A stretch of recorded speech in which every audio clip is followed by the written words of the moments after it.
Burnos sveikata yra neatsiejama žmogaus bendros sveikatos dalis. Ir šiandien mes turim tokią situaciją, kad mūsų bendruomenė senėja arba populiacija senėja dėl geresnės gyvenimo kokybės, dėl geresnio medicininio aptarnavimo, geresnio ligų gydymo. Ir turbūt to pasekoje dar nepakanka, kad ta mūsų burnos sveikata būtų pati geriausia. Kyla daug įvairių rizikų, kurios ir nulemia, šiandien tikrai galime vardinti, vyresnio amžiaus žmonių, kuriems virš 65 metų amžiaus jau tą prastesnę burnos sveikatą.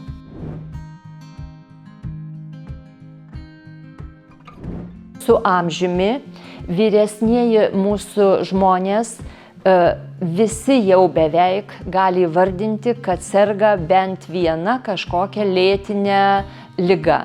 Tai visi turbūt žinom, tai yra hipertenzija, tai yra cukrinis diabetas, tai yra įvairios plaučių ligos, tai yra įvairios sąnarių ligos, širdies kraujagyslių ligos. Na ir tai yra bėda, kuri leidžia vėl mums pradėti kalbėti, kad tos ligos jos tiesiog uzurpuoja pačio žmogaus, senėjančio žmogaus tą besirūpinimą savo burnos sveikata.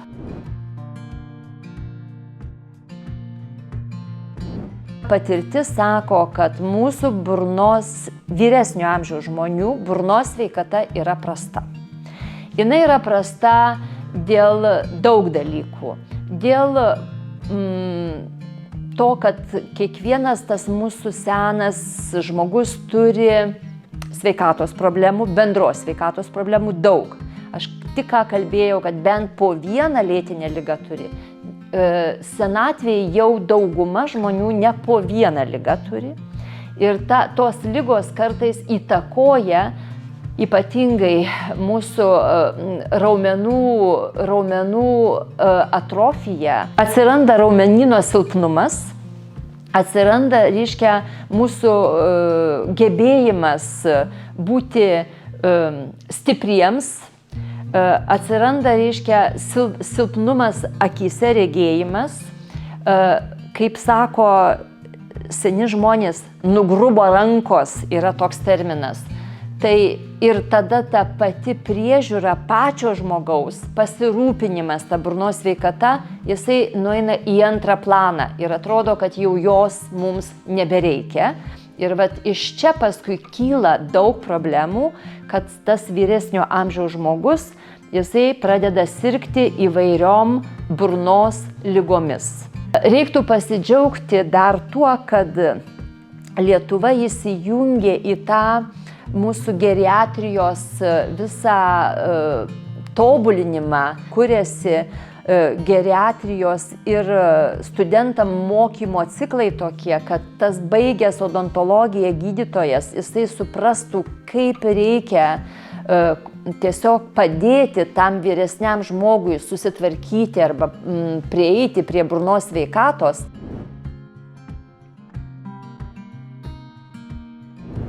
Periodonto liga. Gal reiktų ir dar paminėti tą vieną žodį, tai jisai turbūt atgyvena yra jau mūsų terminologijoje, parodontozė.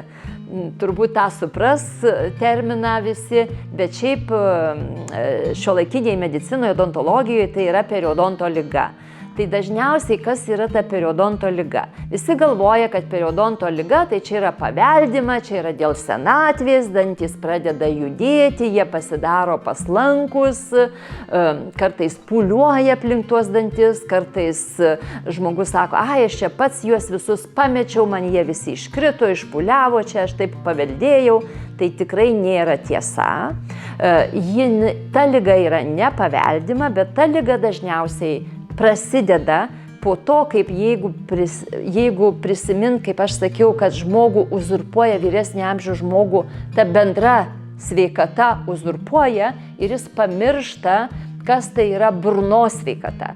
Ir jis pamiršta, kad tie dantys turi būti valomi. Svarbiausias turbūt, kad periodonto ligą mes nutolintume ir nuo jos pabėgtume, tai yra dantų valymas. Kita dar vieną reikėtų labai paminėti vyresnio amžiaus žmonių ligą, tai yra kariesas. Vyresnio amžiaus žmonėms yra būdingas tai vadinamasis šakninis kariesas.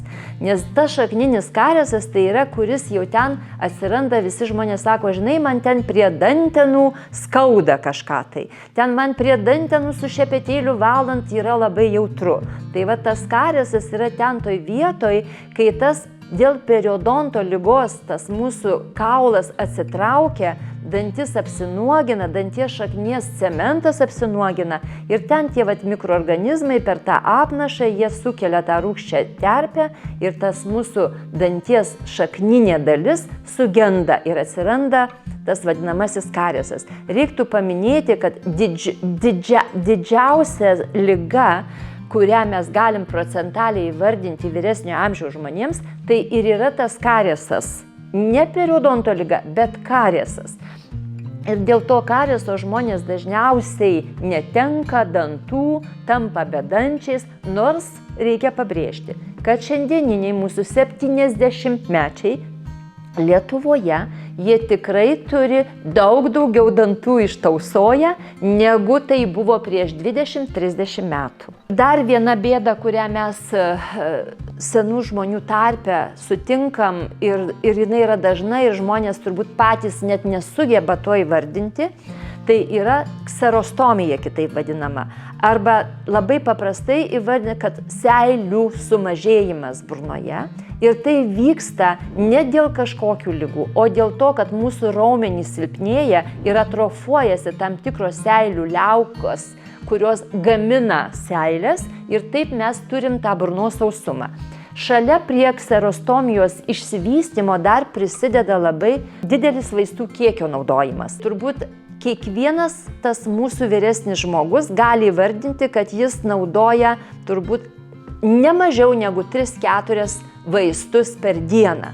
Tai jeigu mes jų naudojam daugiau negu 3-4, mes jau tai galime vardinti, kad jų naudojam daug. Ir tie vaistai dažniausiai yra dėl padidinto kraujospūdžio, hipertensinės ligos, dėl širdies kraujagyslių ligų, dažna yra naudojami mes po miokardo infarkto persirgto arba insulto vaistų grupė yra. Na ir aišku, mes didelę dalį turim, kada jau yra diagnozuojama demencija arba depresija vyresnio amžiaus žmonėm.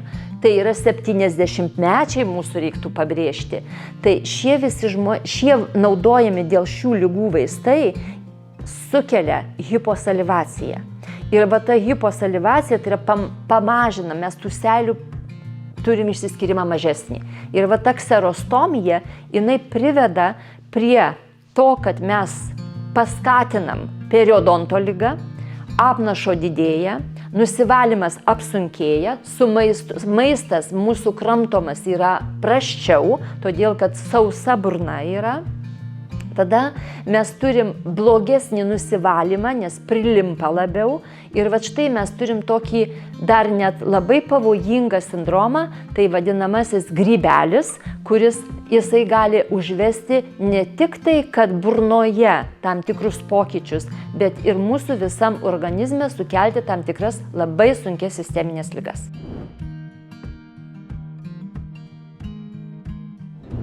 Reiktų pirmiausiai pabrėžti, kad amžiuje virš 60 ir 65 metų vyresniems žmonėm dėl tam tikros medžiagų apykaitos jau lėtėjimo mūsų sistema organizmo, tos visos funkcijos, kurios palaiko mūsų visas gyvybinės funkcijas, jos turi būti papildytos su baltymu. O kada mes turim burnoje bėdų, kada mes turime tos įvairių skausmo, seilių pamažėjimo, tada norisi valgyti kažkokį minkštesnį maistą, kad jį mažiau reiktų kramtyti. Arba mes turim dalies netektų dantų, arba mes turim protezus pagamintus ir dažniausiai tie protezai būna išimami. Tai tas maitinimasis, jisai tampa nepilnavertis. Ir mūsų dietoje atsiranda daugiau angliavandenių, bet ne baltymų. Tai va čia turbūt didžioji bėda apie mitybą. O mes turbūt visi žinom, kur mes galim rasti baltymų, kur mes galim rasti skaidulingų medžiagų, na tai kas yra gerai kramtoma.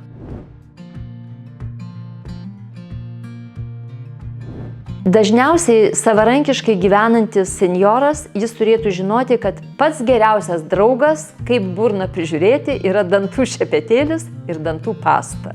Patys geriausi draugai. Na, kitas draugas dar turėtų būti, kad žinoti, kad higienistas yra toksai žmogus, kuris turėtų padėti jiems atrasti visas priemonės, kurios jo būtent individualiai jo burnos sveikatai yra pačios geriausios. Na tai tas šepetėlis, aišku, aš čia turbūt nepradėsiu aiškinti, koks jis turi būti, bet gal truputį galima kelis sakinius pasakyti apie dantų pastą, kad ta dantų pasta irgi yra šiandien adaptuota jau, kad ir jeigu turim sausesnę burną, kad minkštintų apnašą, kad dantų pastoje turėtų būti fluoro pakankamai, kuris stabdo tą mūsų karieso, sakykime, vystymasi. Na tai sakau, šepetėlis, laikas dirbti su šepetėliu turi pačios geriausios priemonės. O jeigu mes turim pacientus, kurie turi būti atsiradę ilgalaikės slaugos įstaigose, tai tokiem reikėtų turi padėti kitas žmogus. Tas kitas žmogus dažniausiai neturintis medicininio išsilavinimo žmogus yra. Jie kitaip dabar vadinami individualios priežiūros specialistai. Tai va tas žmogus irgi turėtų būti labai apmokytas, ką turi matyti burnoje senolio, kokia ta burna turėtų atrodyti, kad jeigu mes ją įvardintume, ji yra sveika. Ir va nuo to turėtų prasidėti apmokant tą individualios priežiūros specialistą, kad ką jis turi žinoti, kokios tos pagrindinės higienos priemonės konkrečiu individualiu atveju turėtų būti prieinamos.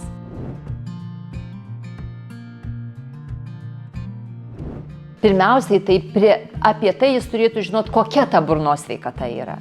Ir tai turėtų būti vertinta to jo prižiūrinčio gydytojo odontologo. Tai tada tas gydytojas odontologas visada turi paminėti, kaip dažnai ir kur jis turi apsilankyti. Ar pas odontologą, ar lankytis pas higienistą. To higienisto vengia vyresnis žmogus dėl to, kad lyg tai žalą padarys toje burnos sveikatoje. Bet duomenys turim tokius, kad per 12, pavyzdžiui, paskutinių mėnesių tik tai apie 20% atsilanko pas higienistą. Bet 30% niekada gyvenime nėra buvę tie žmonės, kurie virš 65 metų amžiaus. Tai nėra teisingas požiūris. Mūsų ta psichoemocinė būsena labai priklauso nuo mūsų burnos sveikatos. Burnos sveikata yra vienas iš pagrindinių gyvenimo kokybės žmogaus rodiklių, kaip mes toliau elgsimės, kokia mūsų elgsena, tai yra labai svarbu. Noriu dar kartą padrąsinti visus, kad jeigu mes tikrai esam savarankiški, pasistengti, pas šeimos gydytoją mes tikrai kažkokiu būdu atsiduriam ir ar padeda šeimos nariai galų gale. Galima surasti galimybės apsilankyti pas gydytoją odontologą ir gauti visą informaciją, išsamią informaciją apie jūsų burnos sveikatą, o nelaukti, kada ta burnos sveikata šauksis pagalbos.